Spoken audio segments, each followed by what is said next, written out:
Do we have to go through the history? We can do virtually anything you want to do. Let's talk about something else. What would you like to talk about? Oh, I see. Well, maybe we should go through the history. No, In 1953, two boys met at a school talent show in Queens, New York. One had the pen, the other had the voice. Together, they climbed from school plays to sold-out stadiums, their harmonies echoing through generations. By 1970, Simon and Garfunkel were the biggest musical duo in the world. Then came the silence, cold, cutting, and final. Not about music, not about money, but about something deeper, betrayal, pride, and wounds that would fester for decades. This is the true story of how childhood friendship became global fame and then fell apart under the weight of ambition and ego. Growing up in the modest post-war neighborhoods of New York City, Paul Simon was shaped not just by the rhythms of music, but by the contrasting cadence of his parents' lives. His mother, Belle, brought structure, education, and tradition into the home. A proud and persistent advocate for learning, she made sure Paul never lost touch with his Jewish roots, often taking him to synagogue and emphasizing discipline and study. But it was his father, Louis, mild-mannered professor by day, jazz bassist by night, who offered Paul a glimpse into duality and perhaps contradiction. By the age of 5, Paul was already living in a house where identity was fluid. Louis could lecture in a suit during the day, then swap it for a tux and stand under stage lights by evening, playing backup for big band singers and appearing on television variety shows like The Arthur Godfrey Show or The Jackie Gleason Show. For a young boy, it was eye-opening. Paul learned early that performance could be both intellectual and emotional, both practiced and spontaneous. This deeply influenced his later songwriting, which blended sharp social observation with emotional vulnerability. The Simon household was filled with records, jazz, doo-wop, classical, folk,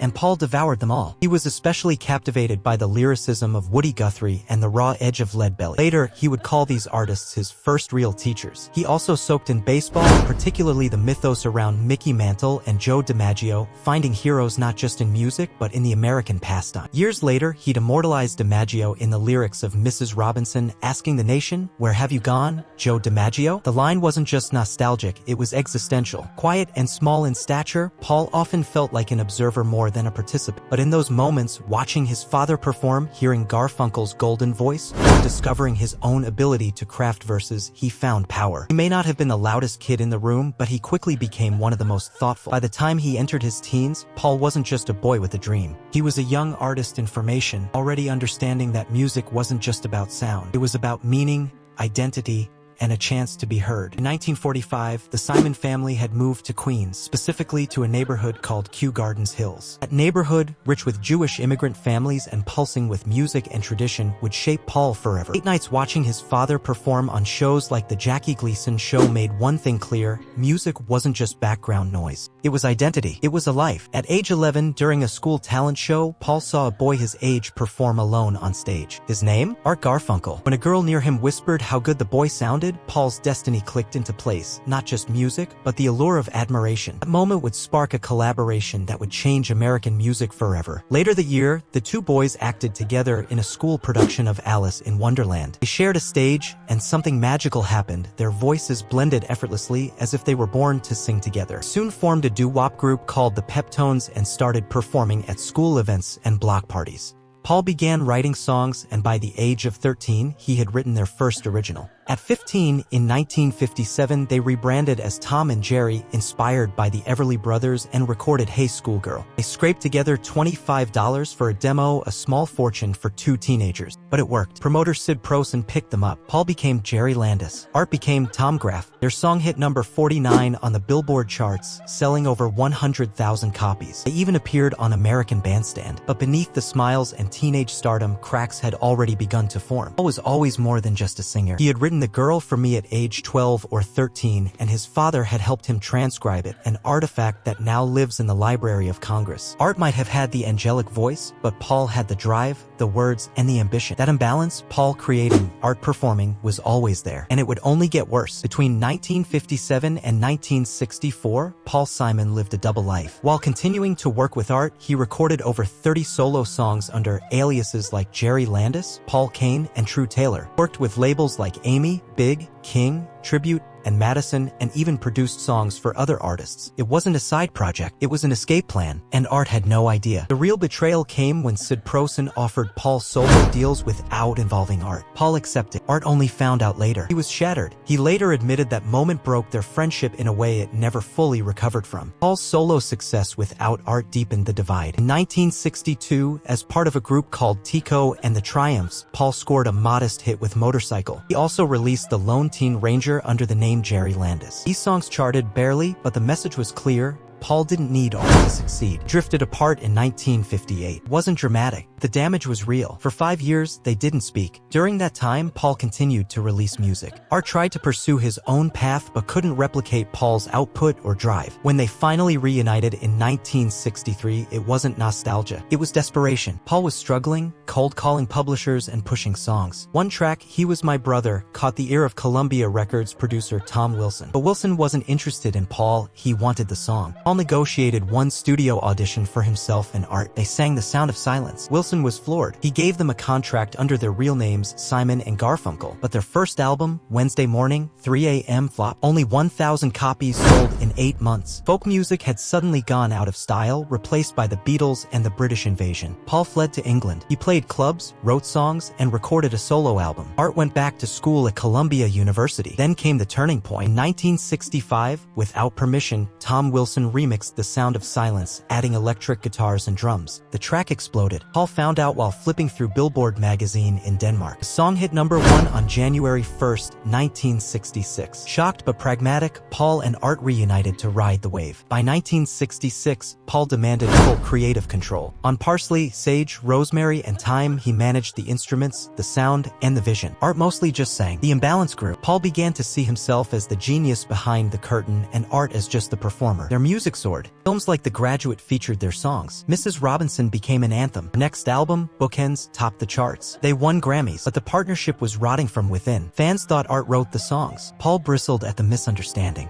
Insecurity gnawed at Paul. Art was taller, more photogenic. A teasing comment, "I'll always be taller than you," stung Paul for decades. Then came the final crack. Director Mike Nichols cast them both in Catch-22, but Paul's role was cut. Art stayed in Mexico to film. Paul stayed in New York. Their collaboration stalled. Paul wrote songs expecting Art to return. Art didn't. Their recording process for Bridge Over Troubled Water, arguably their masterpiece, was fractured and tense. Paul worked alone. Art flew in to sing. When Art sang the title track at live shows, the crowd roared. Paul stood in the shadows, thinking, "That's my song, man." After the release of Bridge Over Troubled Water in 1970, Simon and Garfunkel split. Paul's solo career began in fear. In 1972, his debut album, Paul Simon, included Mother and Child Reunion, recorded in Jamaica with Jimmy Cliff's band and Me and Julio Down by the Schoolyard. It hit #4 in the US and top charts in the UK and Japan. Paul had proven he could go solo. In 1973, There Goes Ryman, Simon continued the momentum. Kodachrome hit #2. Loves Me Like a Rock top charts with the Dixie Hummingbirds. He experimented, evolved, and found his voice without Art. In 1975, Still Crazy After All These Years became his darkest, most introspective album. Songs of divorce and loneliness filled the track list. It earned Paul Grammy Awards and critical acclaim. The song 50 Ways to Leave Your Lover became a massive hit. That same album featured a reunion, My Little Town, co-performed with Art, but it was more a flicker than a flame.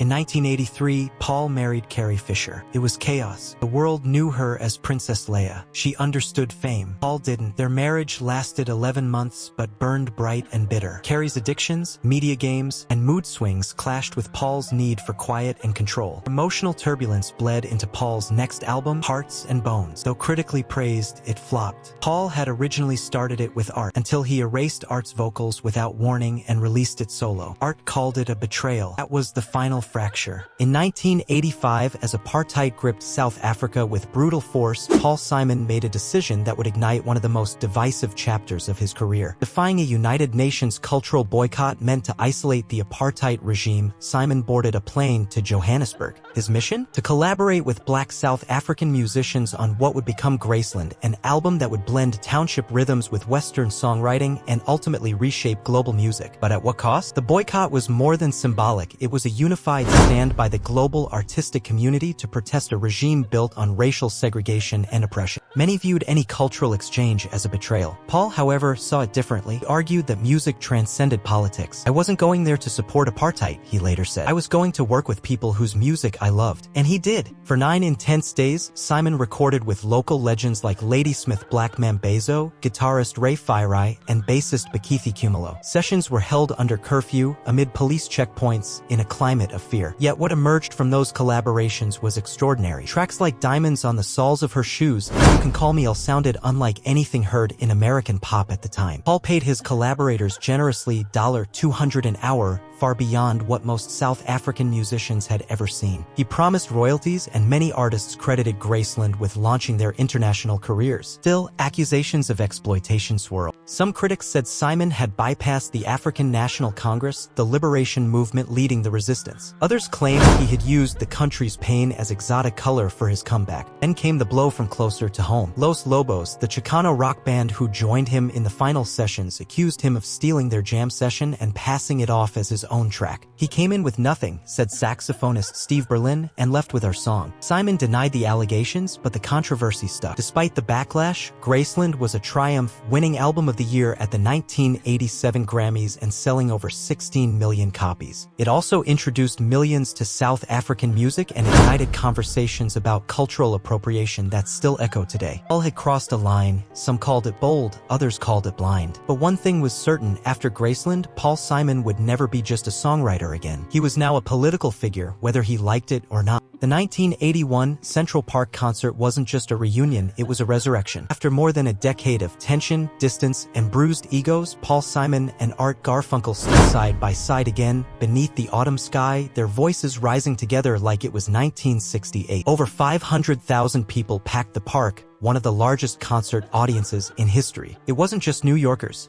Fans traveled from across the country and beyond, drawn by the rare promise of hearing The Boxer, Homeward Bound, and Bridge Over Troubled Water sung in perfect harmony once more. HBO paid over $1 million to air it live. The event was as much a cultural statement as a concert. New York City was struggling in the early 80s, facing crime, poverty, and crumbling infrastructure. This show was a love letter to the city that raised them both, and it raised over $50,000 to help restore Central Park. On stage, everything looked flawless. The harmonies clicked, the crowd roared, and the chemistry, at least musically, felt intact. Art's voice soared. Paul's guitar playing was sharp and steady. To the public, it was magic. But backstage, the air was ice. The tension was so thick that even the musicians and crew felt it. They spoke only when necessary. No shared dressing rooms, no handshakes, no heartfelt backstage embraces. Paul reportedly rewrote parts of the setlist at the last minute without telling Art. Garfunkel, meanwhile, was furious that Paul had taken a larger cut of the performance royalties. Resentment lingered in every silence between songs. Yet, none of that spilled into the performance. The professionalism helped, but just barely. Critics praised the show as a triumph, calling it a musical miracle. For Simon and Garfunkel, it wasn't a reconciliation, it was a transaction. A moment of nostalgia packaged for a city in need of hope and a duo in need of one last hit. When they walked off stage, they didn't embrace. They didn't even speak. The city that brought them together had witnessed their finest hour. But even that wasn't enough to bridge the divide. A world tour followed, but they weren't speaking off stage, not even pretending to get along. By 1983, a reunion album titled Think Too Much began, but Paul cut Art out again and released it as Hearts and Bones. In 2010, they planned one last tour. Art developed vocal cord paralysis. Tour was canceled.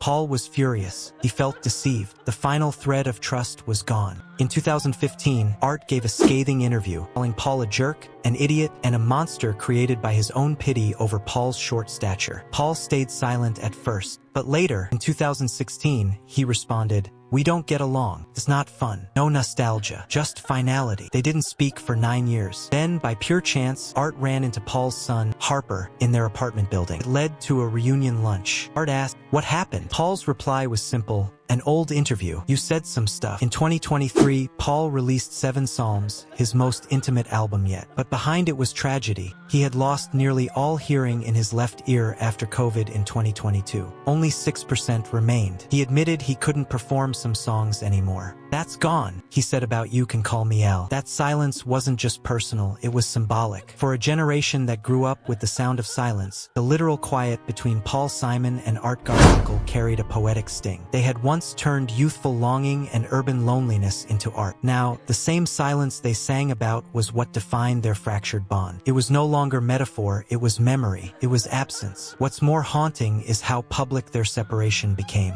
Fans didn't just mourn the breakup of a band, they mourned the loss of something more sacred, a rare artistic alchemy. Music wasn't just beautiful. It was intimate, spiritual. Their voices didn't harmonize, they intertwined. Paul's grounded tone, Art's soaring tenor. They were opposites, but together, they created magic. The kind of magic you don't recreate. The kind that vanishes when the spell breaks. Paul once said, Artie had a beautiful voice, like a cathedral, but even cathedrals can feel empty when echoes are all that's left. And perhaps that's the cruelest irony. Even in their old age, both men outlived their harmony. Fans held out hope. Central Park, Grammys, late-night talk shows, they always teased a return. But each reunion felt thinner, more strained. Like a mirror held up to the past, reflecting only the cracks. Simon's hearing loss became the final, devastating twist. A man whose life was built on precision, melody, rhythm, detail, now unable to hear the fullness of his own creations. For him, sound wasn't just career, it was identity. Now, that identity had faded into muffled echoes. When he said, I can't sing You Can Call Me Al anymore, it was more than physical limitation. It was metaphor. The voice was gone. The moment had passed. Today, Paul Simon walks in relative quiet, still a legend, but a quieter one. Art Garfunkel, too, lives largely away from the spotlight, and between them lies a friendship buried beneath fame, resentment, and regret. But their music remains.